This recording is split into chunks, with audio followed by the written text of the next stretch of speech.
Hello. Hi. Good seeing you folks. Honestly, I live and work in Washington, D.C., been there since 1978 when I was recruited out of the Army to build a training product for them for their information technology business. And I actually started my career in Vietnam, and I find it ironic that 45 years later, I'm building a national monument for some military working dogs and handlers that have been serving our country since World War II. And I find it ironic that I never had formal training for the military working dogs. I actually learned it on the job. I was a trained infantryman in the Army. So I'd like to sort of share some of my stories about what it was like to serve in the infantry and not know anything about what I was supposed to be doing, right fresh out of training, like a lot of the people come out of these schools and they get their first job. Well, my first job out of infantry, airborne school, small weapons, demolitions, and all that kind of stuff was very different than when I arrived in Vietnam and found out what it was really like to get a different type of weapon, because I trained with different weapons. But I'd like to share some of the stories that I had in Vietnam with the infantry and with the scout dogs, and then move that along to how I got involved with this national monument idea for these military working dogs. So next slide, please.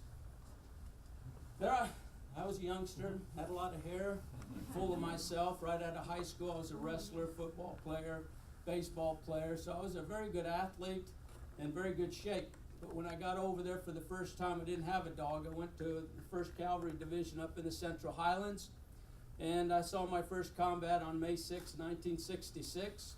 We were trapped on 3 sides. The enemy was closing in. We took a lot of casualties. My best friend on the right of me, we were fighting from a prone position out in the open, and he got hit with the machine gun blast from an enemy machine gun nest.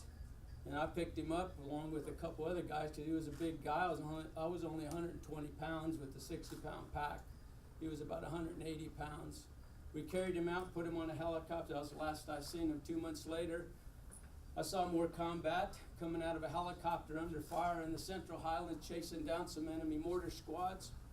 I was hanging on the ship, on the landing gear, and those Hueys, hanging on the door, my weapon in this hand.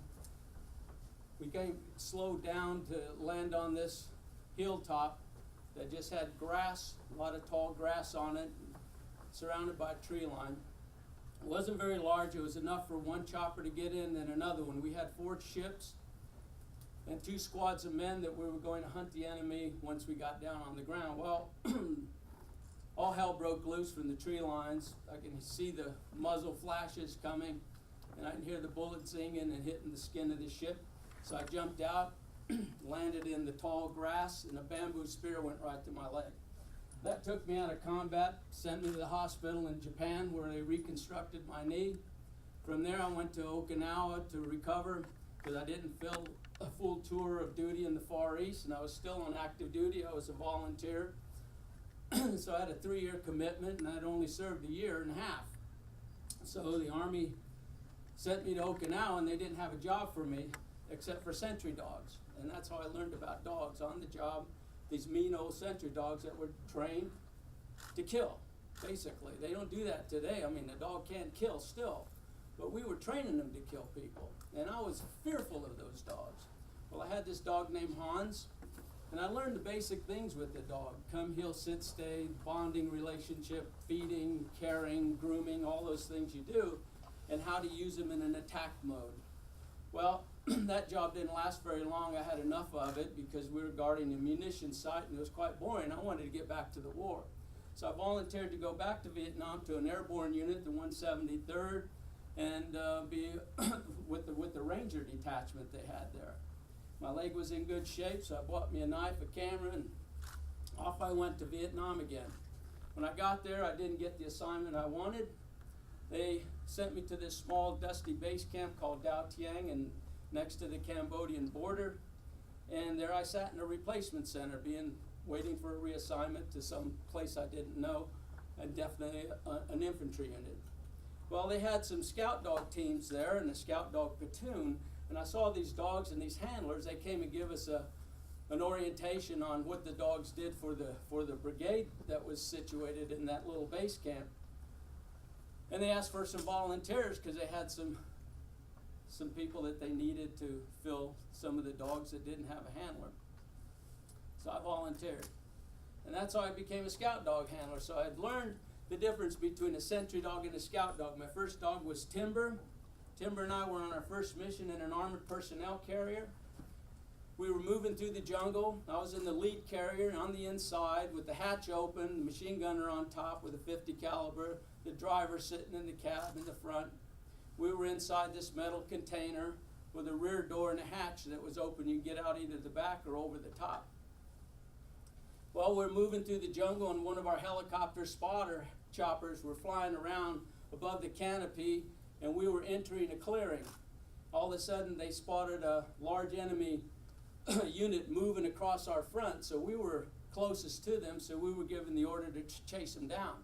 Well, I'm in the inside of the truck. All I'm hearing is a radio squawk, and I got my hand on my dog's leash and my rifle and my bandolier ammunition and my pack stowed. And all of a sudden, we're busting through the jungle. The only thing coming down on us is, branches and leaves and ants and bugs, and we're just the noise of the tracks digging into the earth and mashing through the vegetation. And then all of a sudden, bam, the track stopped. A big old loud explosion hit the front of it. The cab filled with smoke. We jumped out of the back. There was only two other guys in there aside from me and my dog, Timber. And as I climbed out the back, I dived onto this open area, and we had actually crossed the road, and the enemy was waiting on the other side in an L-shaped ambush, so they caught us all, the entire column like this, and they hit us from the side and the front. So I crawled out onto the road, and my leash was stuck, so I had to get my knife out, cut the leash. I had about an 8-inch a part of the lead left. So I dragged my dog, and he was jumping up and down. He just could not stand the noise and the explosions and the firing and the machine guns and the enemy rockets hitting the other tracks. We crawled into the jungle, and there I found another soldier there who was wounded pretty bad, had a big chunk of shrapnel sticking out of his head, but he was still okay. He was just delusional. And he didn't know where he was, and he didn't have his weapon, so I dragged him up to the tree with my dog and my rifle and tried to find some place where I could be safe and return fire. In the meantime, I was on the inside of the column now. I crawled out of the track and into the jungle and found a tree. And so I stood behind this tree and started returning fire. And then all of a sudden, the track in the front exploded, and two other tracks exploded. So we lost most of our men. I was wounded again. My dog was wounded seriously. He went down. I was evacuated, went to the hospital, a field hospital. Next morning I woke up, I was feeling fine, just a little sore. A lot of splinters of shrapnel in my arms, a few in my face, but nothing serious. So I went back to the kennel to see my dog, and he was sitting in the back of his run, shying away. I said, Timber. He didn't want to come. So I went in and sat with him and talked to him like dog handlers do to their dogs. Put a lead on him, walked him out. He didn't want to go anywhere. He was actually suffering from traumatic stress of that combat scene. He didn't want to do it anymore. So I tried the next day to get him out, running through some basic training, come, heel, sit, stay, let's just go for walks, and he didn't want to do any of it. So we didn't put our dogs down because they couldn't work anymore and because he gave up. We put him in the kennel, fed him, groomed him, took care of him, and his medical wounds healed physically. Emotionally, he never did. So I had to get another dog, so I got Clipper, my second dog. Clipper and I worked together for 10 months in the jungle. We hunted the enemy in different base camps. He found base camps, underground tunnel complex entrances that only a dog can sniff out. He found booby traps in the rubber trees. When one guy blew one up, I put my dog in the lead, and he navigated us through. We found 5 booby traps at the end of the trail when everybody was lined up in a column behind me and my dog. So he was very valuable. One of the things I learned was I couldn't worry about my own fear factor of walking point with a dog in the lead and having the opportunity to look out for myself, but knew I couldn't. I knew I had to concentrate on that dog because I knew how valuable he was in the sense of finding things that I couldn't see, smell, or hear. Crossing clearings, we were open targets because we were out in the lead, the men were behind us. Snipers would open up and shoot at me because they wanted to hit the first guy, and certainly wanted to get that dog because we had a price on our head. So I got trapped several times between American and enemy lines, and the enemy didn't get me. My dog laid down. He got used to the smell of bullets and the smoke and the ammunition that we use and the powder and the blood that we spilled and the screaming that he heard and the death that he saw and the chaos that he experienced. But he stayed with me all the way, no matter what. So we survived several times playing dead out there without the kind of support we would like to have had. But after the fighting was over, the guys behind me they took care of me. They made sure that they found me out there and gave me the okay to pull back in. So a lot of times when you're out there leading a patrol, it's all up to you. I was the interpreter. The dog was really the leader. He was the one in charge. He was the one that told me what he saw. I had to interpret that and tell the guys behind me whether it was dangerous or whether it was okay to go across that clearing, across that creek, or climb that mountain, or go into that jungle that direction. So there was a lot of things that I had to learn about leaving my own self-awareness to the dog, but maintaining my self-awareness that I had to fight once the fighting started. And my dog was not the fighter.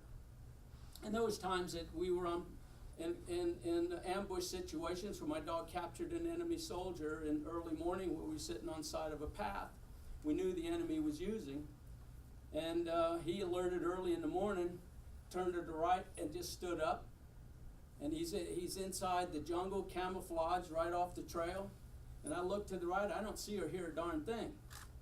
Then all of a sudden, I see a guy coming on a bicycle in a gray or in a khaki uniform with a pith helmet and a rifle strapped across his back, thinking he's just coming through there early that morning and nobody saw him.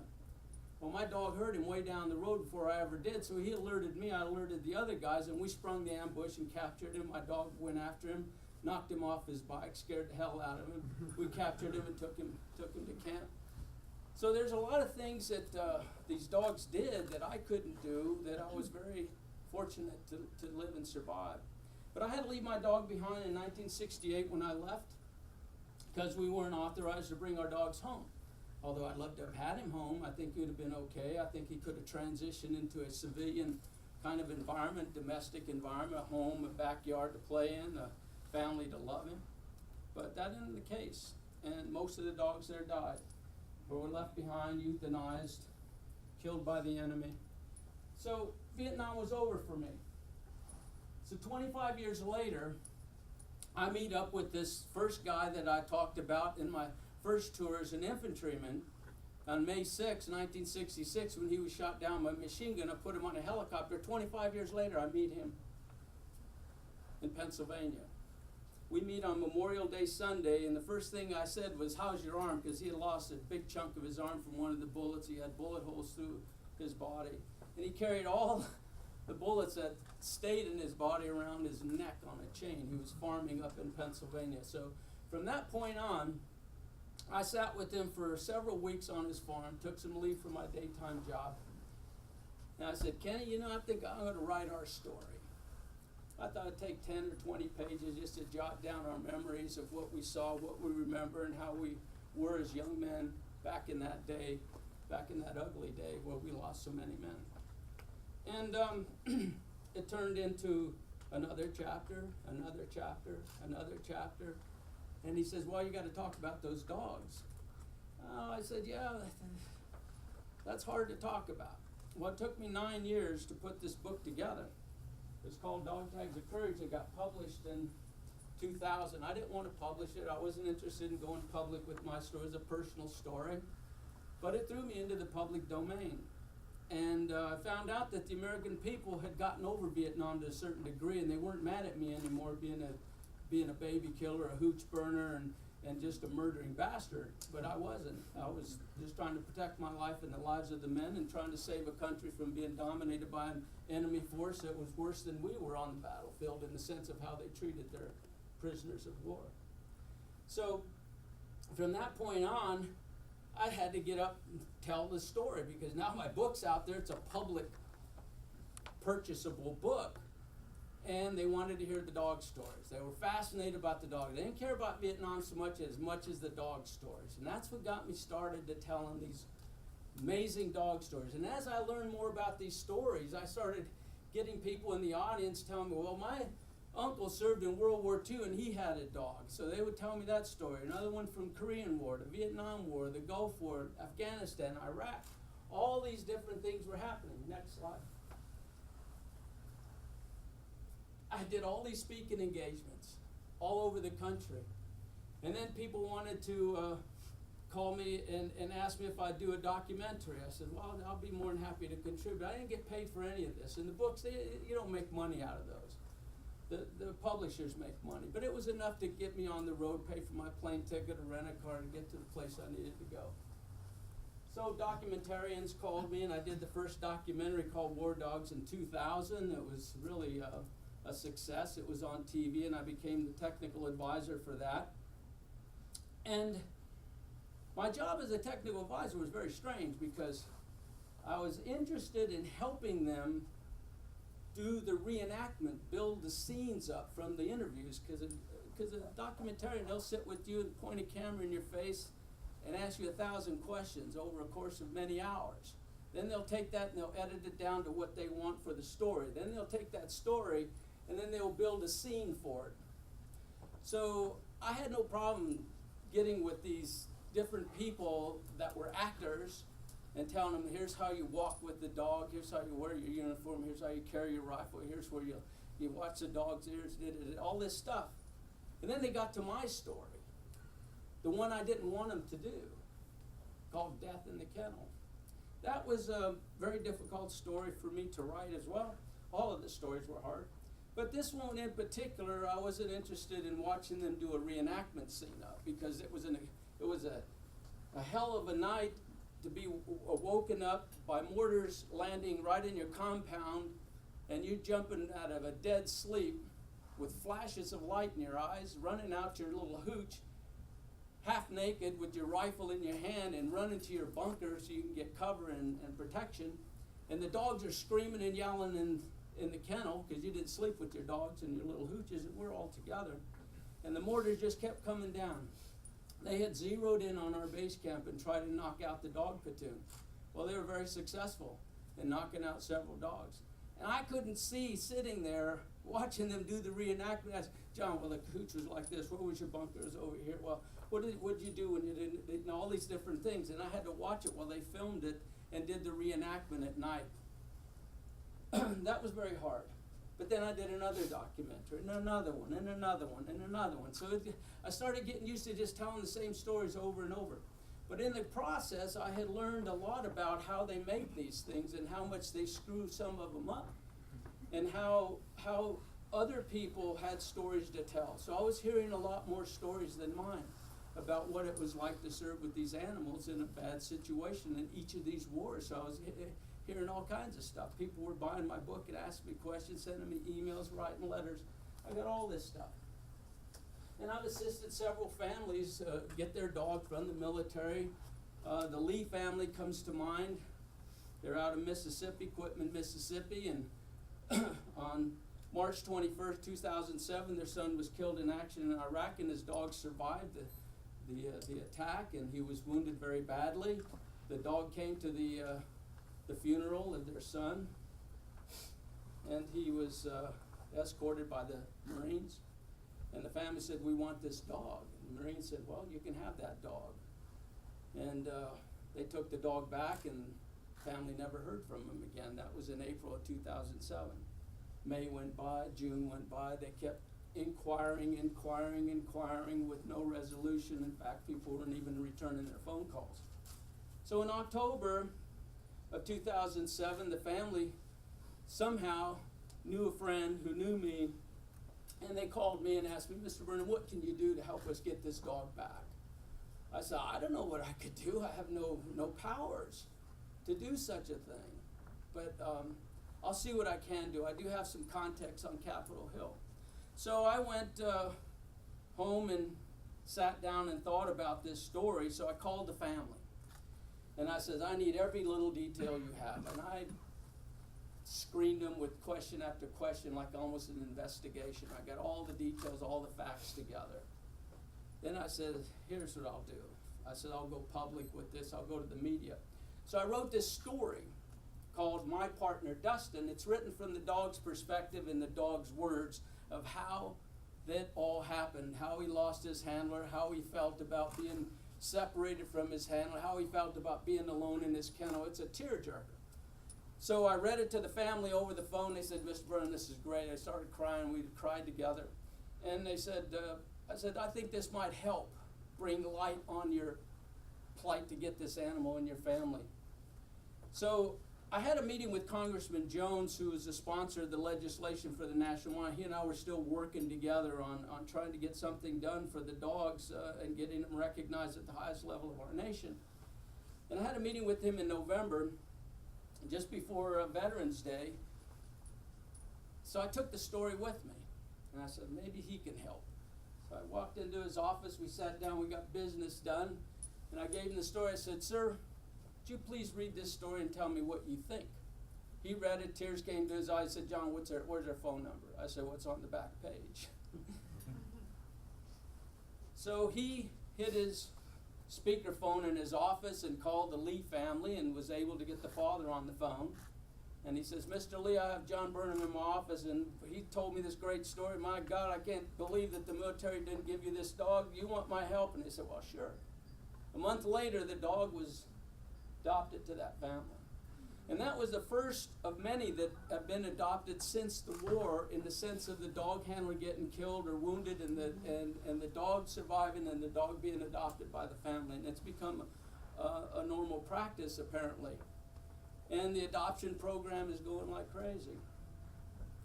So helping families was another part of getting involved again. So, you know, when you think of leadership, you know, people give you a responsibility that you may not want. And then you say, well, gosh, that's going to be a hard one, but you accept it. Once you accept it, you have to finish the job. You have to dig into it until you can come up with either a solution or a damn good reason why it just can't be done. So anyway, public appeal for a national monument was raising. I was out raising funds for other memorials and other things that people wanted my help on. Next slide, please. And I met Congressman Jones in 2005. And I went to Capitol Hill I found out in order to get a national monument, my little investigation and research and analysis took me to the National Park Services. So I called the National Park Services. I said, you guys build monuments. Well, how come we don't have a national monument? They said, we don't build monuments. I said, have you ever had anybody submit any documents or try to build one? They said, well, we had a few letters over the years, but nobody followed through. I mean, we tell the people in a return letter that we don't build monuments. You'll have to start a process to do it and so on. And the lady on the phone, she said, well, Mr. Burnham, are you interested in going through the process? Well, I said, I don't even know what the process is. What do I need to do? She says, well, we have this Commemorative Works Act and blah, blah, blah, all these regulatory things. I said, okay, send it to me. Let me read. What do I need to do next? Well, shit, the first thing you really need to do is find a congressman or a senator that will sponsor a bill of legislation to get it through Congress, get the president to sign it into law. Once you get it into law, then you got a national monument. And I said, that sounds great. She says, it may take you 5, 10, 15 years to do it. I says, man, what did I get myself into? So I thought about it, and I says, okay. I lived in D.C. area. So I started calling senators' offices and wanting to talk to the senator to ask him if he would sponsor some legislation. And I would meet with their legislative assistant. Every now and then I'd meet with a senator or a congressman. And they would say, well, you know, Mr. Burnham, this is a great idea. Thank you for your service. And we really appreciate what you're trying to do. But you know, my plate is full for my constituents in X state. And I just can't see adding another thing like this. But if it reaches the House floor or the Senate floor, you got my vote. And I says, well, that's great. But where do I go to get a congressman? I said, give me a lead. So you have to kind of be tenacious. You have to be aggressive, but you have to be diplomatic and honest about what you're trying to do and get from them. Because you're only going to have a few minutes with them. You're not going to get an hour, like I'm not going to get an hour with you guys. But I ran into Congressman Jones, sat down with him, and I had my little speech down to 5 minutes. Bam, bam, bam, bam. He says, John, don't worry about it. I got you covered. I'll help you get that monument. We'll put the legislation in, but it's going to take a lot of work, a few years. We'll do it. And that's he and I in his office doing a talk. Next slide, please. Then I went to all these subcommittees. Every congressman sits on these little subcommittees to approve different things. So I sat on so many different subcommittees trying to convince them that we needed a national monument for these military working dogs, not just for the Vietnam War, to World War II. I wanted to go back to World War II all the way to today's war. And I said, I already met the National Park Service's criteria of the war having been over for 25 years, and that's World War II. So I said, we need to have this legislation state that it goes for all these wars. And the legislation has to say that it has to be accessible to the public and to their dogs, because it belongs to the animals too, I felt. So he said, okay. So anyway, I went to all these committees and just preached and preached. Go ahead, next slide. So in January 2007, we finally got the legislation written. We put it into the House. It got passed by the House and passed by the Senate, not even one nay vote. 2008, January, President George W. Bush signed the bill into law as part of the Defense Authorizations Act, where a lot of bills like this end up. And then, after we got the bill signed, Congressman Jones says, we got it signed, John, but we need to put you in charge of it. And I said, he said, you got phase 1 done. Now you got to go to phase 2. And I said, all right. So he said, we're going to amend the bill. So President Obama amended the bill, putting my organization in charge. Next slide. So we now had legislation, I had authorization, I had the president's signature saying this country now has a national monument on the books. Now it needs to be built, funded, and maintained.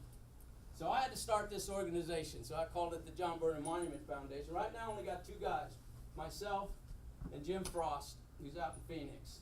We're a 501c3 tax charity, which we had to be to collect public funds and provide tax incentive and tax deductible donations. And these are all the responsibilities that I have. So I took on everything: management, administration, design, research, analysis, speeches, presentation, writing articles, contract negotiations, sales and promotion, fundraising, construction management, dedication, the whole thing. So I got involved in every aspect of writing because everybody's relying on me.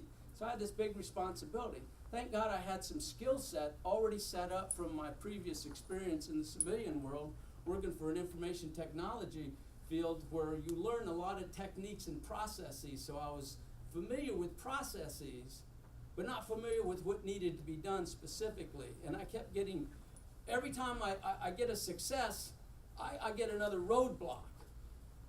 And it just went on and on. But you had to have the organization set up. Next slide, please. The design. Next slide. I wanted the design to represent all the services. I wanted the statues to be heroic, whatever they were going to end up being. Big. I wanted them to be anatomically correct, because there's nothing like going to a monument and seeing something that doesn't look like a dog, or doesn't look like a serviceman or handler or whatever. It had to be powerful in appearance. When people walked up, it had to have the wow factor. It had to be simple to understand as well. You had to make it to where people understood it immediately, not have a question mark on their face when they saw it. And it had to be built with strong, resilient materials, bronze and granite. Can't go wrong with those two. And And I wanted it built by American businesses because our country needs to keep hiring American businesses instead of going overseas and getting the granite from overseas in China and the bronze from Mexico and so on. So I wanted all the products that went into this and the services that went into this that the public was going to pay for, that I was going to raise donations for, to go to American businesses.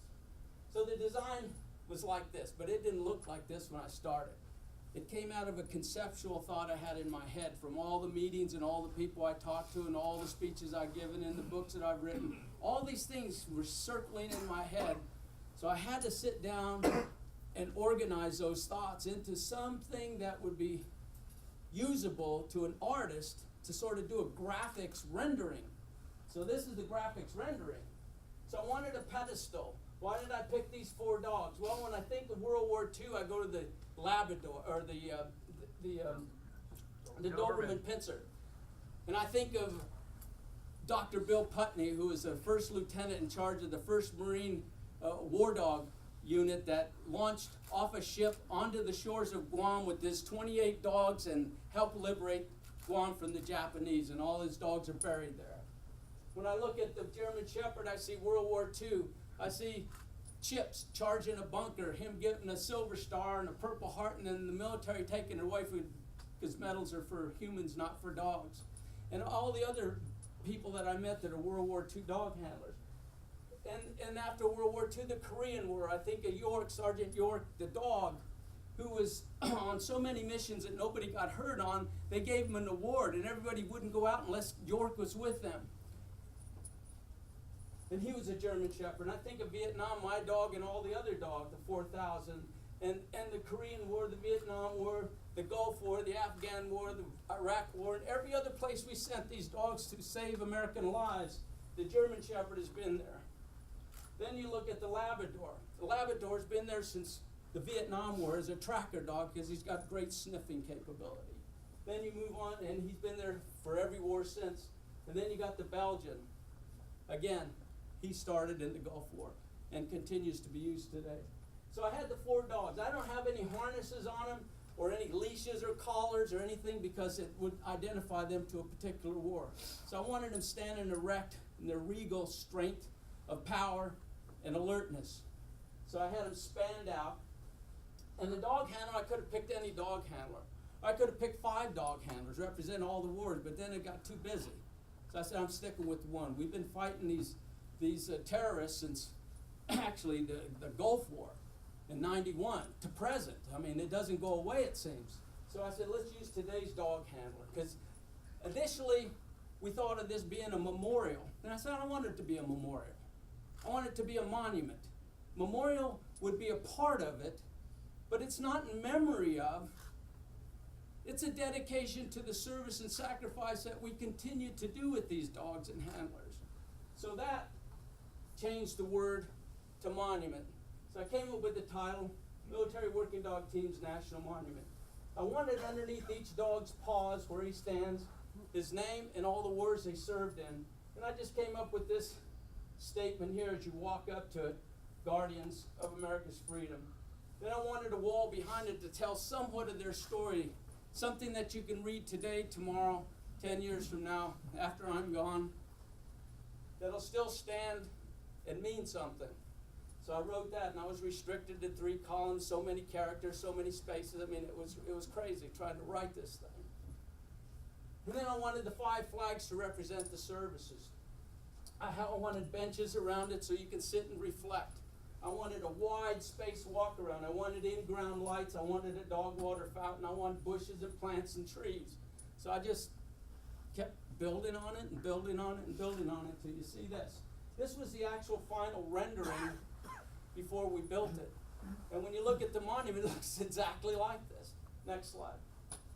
So you can see the design. So I gave the design to an engineer, and he mapped it all out in numbers so it would look proportionate. And you'd have your entrance, and you'd walk around it and see things. And it's 15 feet. I wanted some space, and I recessed the benches out. So when you're sitting on them, you're not going to trip over somebody walking around you if you have a large crowd. Next slide. I needed a professional sculptor. I sent out proposal to 4 different sculptors. I went to their websites, I researched their website, looked at what they did, what they can do, interviewed them over the phone, sent them a proposal of what I wanted, and waited till they sent me something back that I can read, understand about how they can do this, when they can do it, what is it going to cost, how long is it going to take. I ended up with Paula Slater, but this was the first iteration. Was she said, well, John, how big do you want to start? I said, well, we don't want you to just build it. I want you to give me a scale model. She said, well, how big? I said, how about 18 inches? I said, a clay model, 4 dogs, a handler on a little pedestal. We'll start there and see how you do this. And if I'm happy with it, then we'll award you a contract to do one of the dogs and then do another dog, etc. So she did this. I looked at this. It's been tweaked a lot. Next slide. So this guy I needed money from. This is Joey Herrick, the president of Natural Balance Pet Food and Petco. And I met Joey in Washington, D.C. He had a film crew out there filming Who Let the Dogs Out. They called me because he had read my book. And he says, Mr. Burnham, we'd like you to come out to a World War II memorial where we're filming Who Let the Dogs Out. And we've got Tillman, the bulldog, riding a skateboard. And we'd like to interview about your book and your stories and da-da-da-da-da. I said, sure. So I went out there.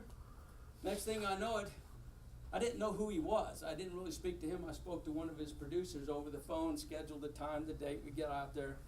And I'm standing out there, I'm giving this interview. After the whole thing was over, this guy comes out of the crowd, because a lot of people started amassing around it watching this interview. So he comes out in his suit and tie, and he says, I'm Joey Herrick, I'm the president. And he says, do you have a corporate sponsor yet? And I said, no, I'm working on it though, Joe. And he says, well, I want to be your corporate sponsor. I said, well, I need money now. He said, well, how much do you need? I said, well, I need to get I got a schedule. I want to have this thing dedicated in 2013. That was my out year.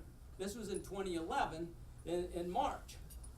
And he says, okay, John, how much money do you need right now?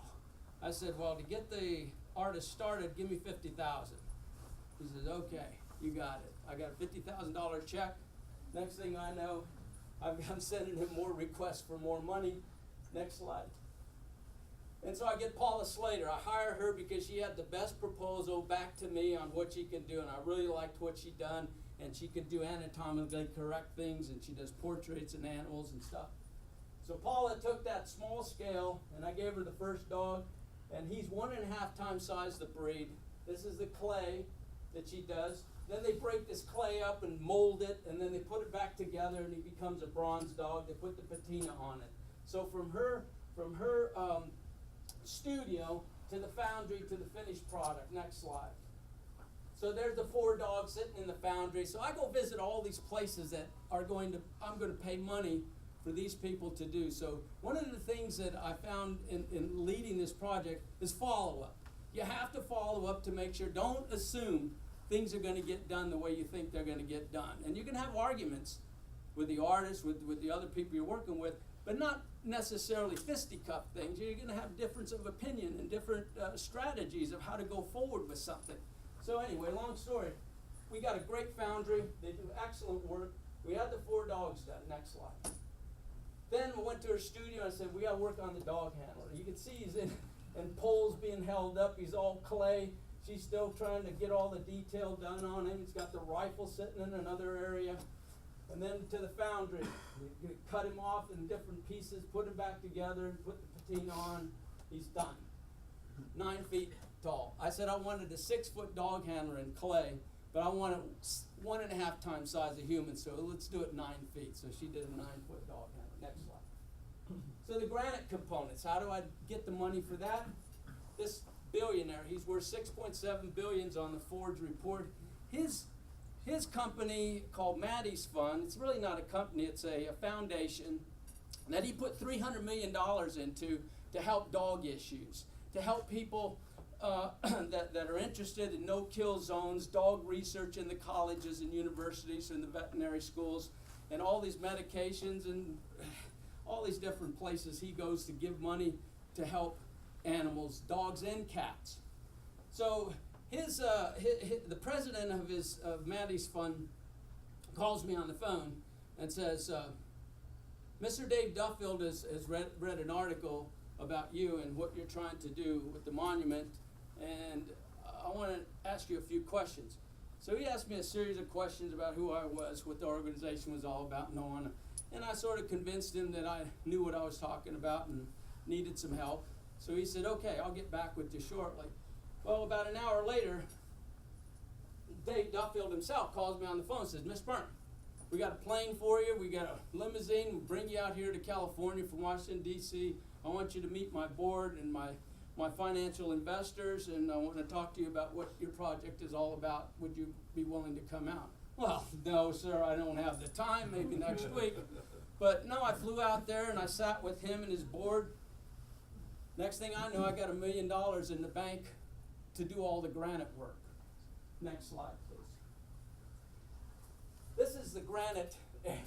It's amazing how granite is cut. So I flew out to Vermont to the granite quarry in Graniteville, Vermont, and I looked at these giant cranes and these little people down there digging these things out in blocks and pulling them up, loading them on trucks.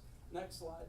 And taking them to this place, and they're cutting them up on these giant saws and assembly lines, and they're etching and inscribing all the words for each piece that they're doing that needs that.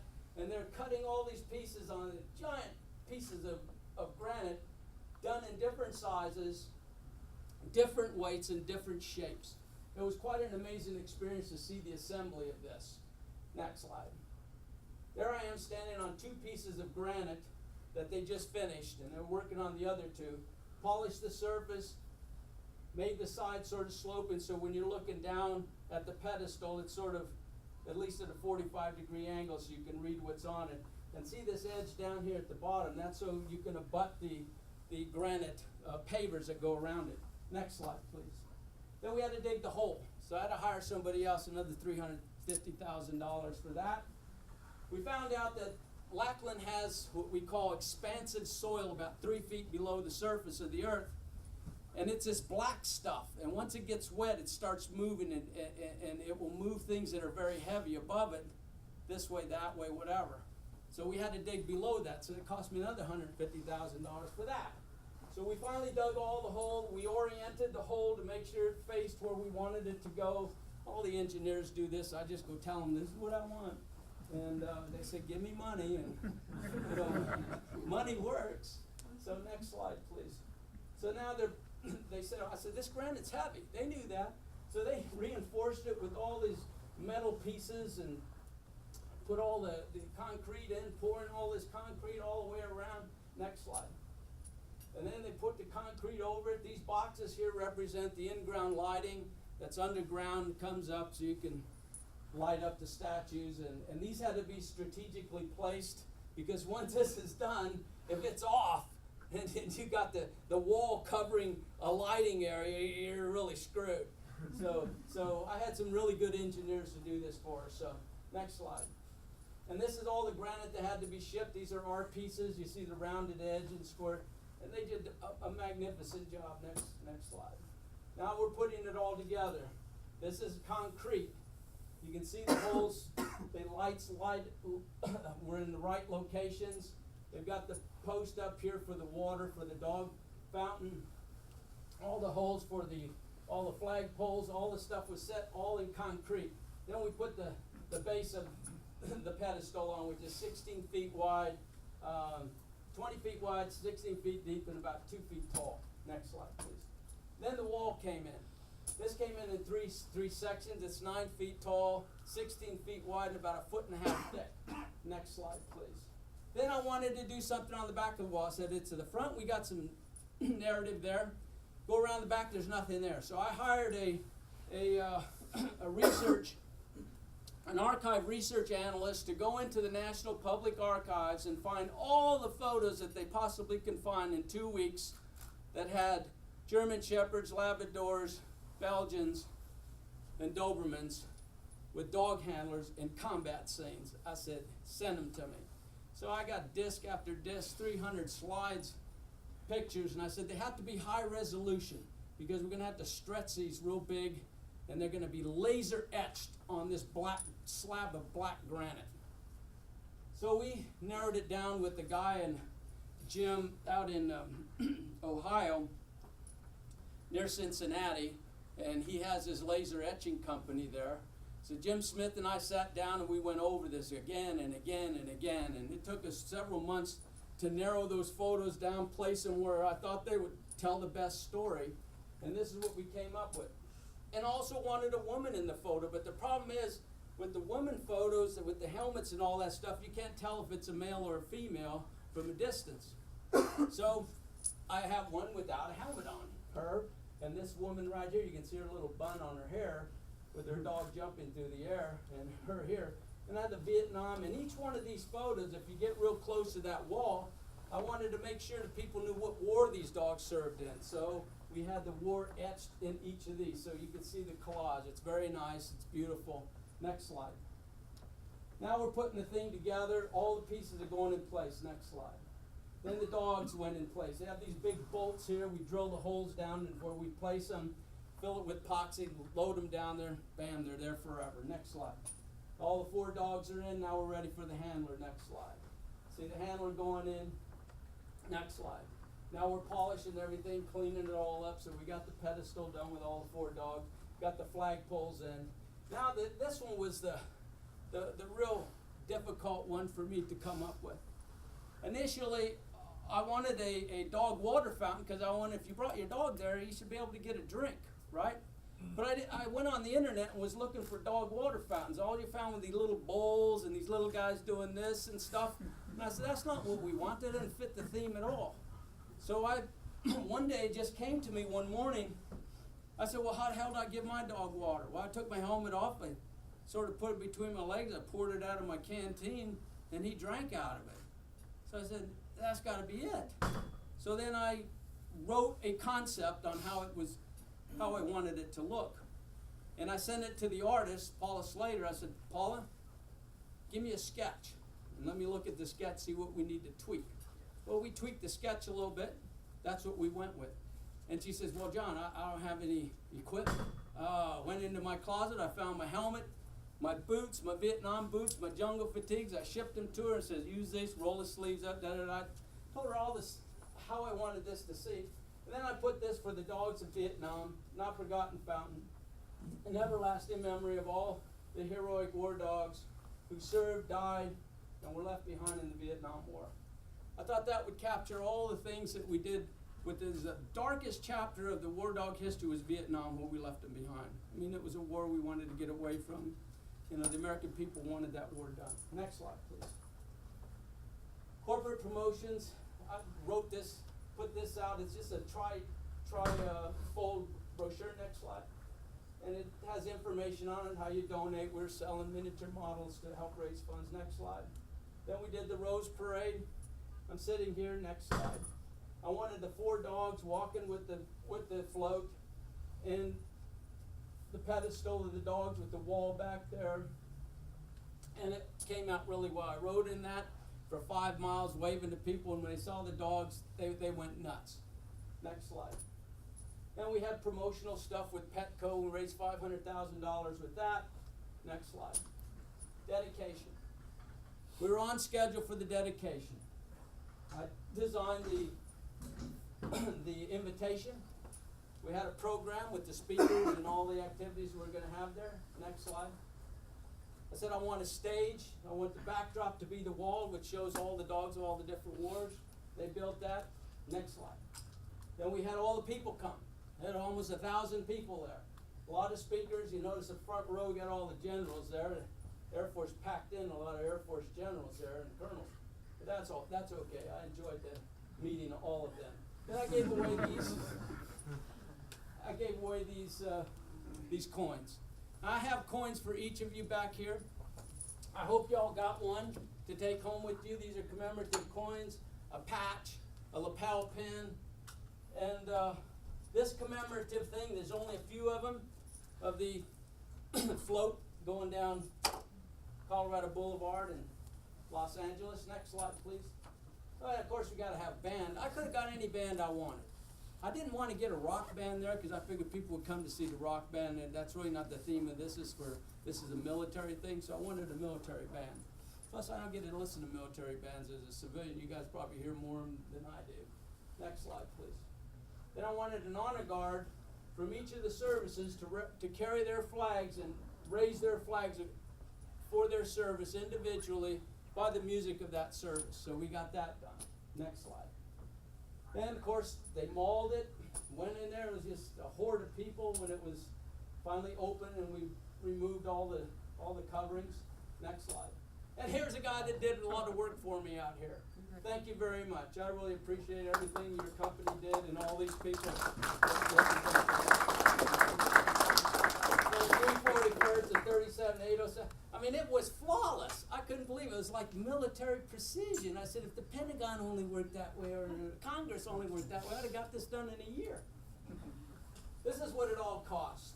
And these are the folks that put everything into it. The American public, individuals, soldiers and airmen and sailors and Marines and Coast Guard that are sending in their $20 checks. I mean, we got money from all around the world. I made friends in Poland and Germany and Israel and Australia, Canada, Great Britain, you name it.